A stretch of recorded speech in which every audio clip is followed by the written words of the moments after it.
Another day, another bad Ubisoft story. And look, I'm not doing this on purpose. None of us are. It's just the bad news continues to flow. There's a rumor out there now that Prince of Persia has lost its entire development team. No, I'm not making it up, and we have to talk about it on That Game Plays.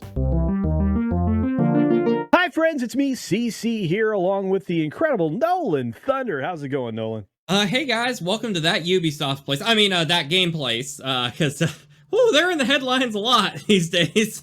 Yeah, and not for good reasons. And look, this story came out on the 22nd. We hadn't talked about it yet. I wanted to talk about it now because it looks like Ubisoft just said, nah, Prince of Persia, Lost Crown, and we don't need you anymore.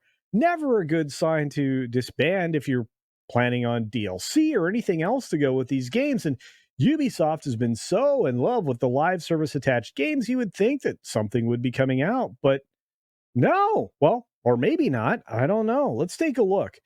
In the story, it says they disbanded the Prince of Persia, the Lost Crown development team. And it comes to us from French YouTube channel Origami, whose host detailed that the Ubisoft Montpellier office employees were seen transporting boxes of supplies from one floor to another.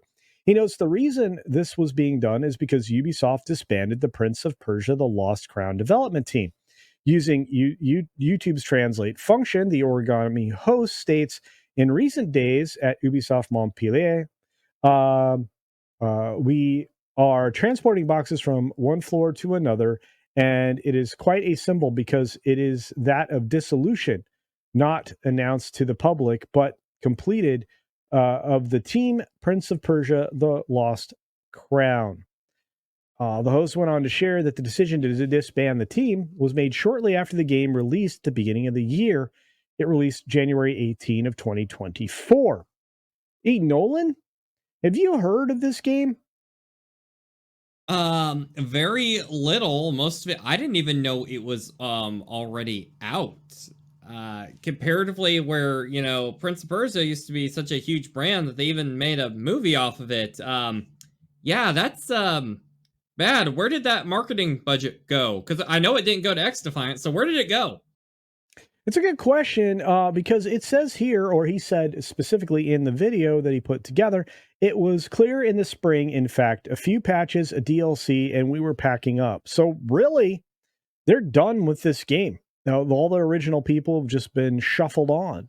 And while Ubisoft management had made the decision to move on from the game shortly after it was released, that's never a good sign, folks. The host claimed that some members of the core development team fought for 2 DLCs in an attempt to change the minds of management. In other words, they didn't want to be done. However, Ubisoft management were unconvinced, especially given the game's sales were below expectations. That seems to be Ubisoft's mantra. Below expectations. Anyway, instead, they wanted to relocate the team more potentially lucrative projects. Furthermore, the team was told that if they were to release a sequel, it could cannibalize long-term sales of the first game. Nolan, if you didn't have a whole lot of sales to begin with, and mind you, this was released in January, what are your long-term sales outlook for a game like this? Oh, well, this might come as a shock, but if a game doesn't do that well at launch, and especially if it comes out, in January, I don't think there's going to be no Christmas season rebound. I think this game is done. I don't think you're getting any sequel anytime soon. Honestly, a lot of these screenshots, I think the graphics actually look pretty cool for a different franchise, because I gotta say, for a brand as relevant as Prince of Persia used to be, this game, I think, has some probably passionate people behind it, which is a good thing. But I honestly agree with maybe moving them on to a different project, because this didn't even fit. But disbanding them, that's kind of a shame, but I can't say it's not justified, because I don't think these sales are going to rebound anytime soon. Yeah, and I don't think anybody at Ubisoft believes that either. I mean, they announced the reallocation of resources within the company back in May. It revealed that it was scrapping development of The Division Heartland, which is bad news for those of us who like those games. at Red Storm Entertainment and reallocating resources to bigger opportunities such as X Defiant, which is a hot mess. We've got a video about that coming up right up there, or it may already be out, so check it out. And of course, Rainbow Six, which is also disappointing. There's a theme beyond all of that, right? Is that they're underperforming, and I don't know what else to say about the company as a whole. I have So something to anyway, say about them. go It's ahead. mismanagement. Like, you're seeing a lot of really key points here. It's not a matter of, with a lot of these headlines with Ubisoft, of course, there's been some, particularly like with Star Wars Outlaws, with a lot of the headlines being, problems with the engine and bugs. A lot of the other, though, headlines with Ubisoft is it's just a disconnection. You see, like, I'm seeing this game here, and I think, like, say, like, a Zelda type game in this style could actually be really cool and really impressive looking. This was a bad decision to put this team work together, who clearly want to keep working on what they have, as opposed to just use it as an outlet to just move on to something else. This team shouldn't have been a part of this game. We've seen Assassin's Creed going in a completely different direction where it should have gone. X Defiant, meanwhile, there are people behind it are saying that we didn't get enough marketing about this. It's just a mess, and this is not the fault of the developers. This is a fault of management. They need a leader to tell them where they go and where they're shuffling all these assets, talent, and money to. And I think this is a problem at the top.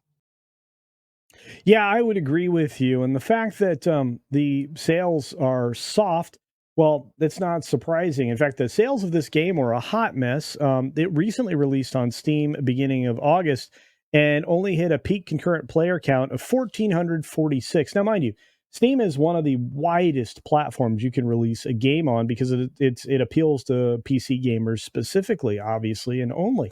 And in the past 24 hours, the game only hit a peak player count of 123. Now, mind you, this was back on the day that the story was published, the 22nd.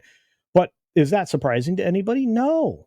No, the sales estimates indicate that the game sold at most 54,000 units and a minimum of 40,600 units. So if you put that into perspective, as PlayTracker has, Concord sold 20,800 units and VG Insights estimated that was 25,700. And it's along the same lines. It's like back to back, failures from two different studios. But if you look outside of that and just into one studio, Ubisoft has yet to get a win this year. Have you seen them do good with anything? The last time Ubisoft had a win, can you even remember, like, what was the last time a game did really well for them?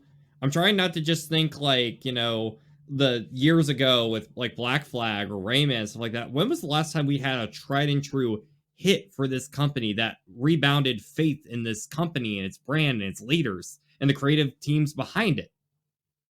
I don't know. I would argue that it's been, at least 5 to 7 years. I mean, it hasn't had a ringing hit for a long time.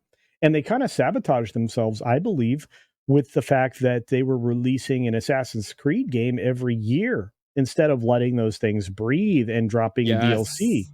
Because purchase DLC, in my opinion, is better than these season pass ideas or obviously a connected game or a live service game. Because I think ultimately gamers are walking away from live service outside of the shooter games like Fortnite and such like that. I think people are just stepping away, and the only way you're going to be able to do live service is if you're an MMORPG. I think in the future. Yeah. So, regardless, they keep cutting back their expectations for performance, their net bookings, as they would say.